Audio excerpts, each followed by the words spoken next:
Sumuko sa National Bureau of Investigation Cebu si Albuera Leyte Mayor Roland Kerwin Espinosa.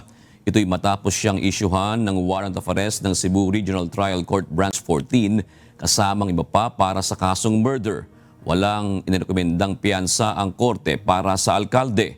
Sa kanyang mensahe, humihingi si Mayor Espinosa ng panalangin para sa kanyang kaligtasan.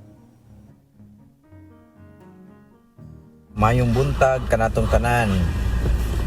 Gipaybaw ko kamo nga nigawas na akong waran karon mga orasa, mga alas 10. Padong nako sa ditugyanan sa balaod para mo surrender. Nga dili nato pabuton nga serve pa nila ang maong waran. Iampo na lang ninyo ang safety sa ako ang kinabuhi. Ang mga Albueranos o kinsa tong mga tao nga mga nagmahal kanako ug sa wala nagmahal, iampo na lang ninyo ako ang pag-surrender nga walay mahitabo nga dautan. Dagang salamat Albueranos.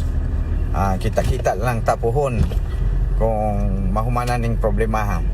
Dagang salamat, no hate, just love. I love you Albueranos.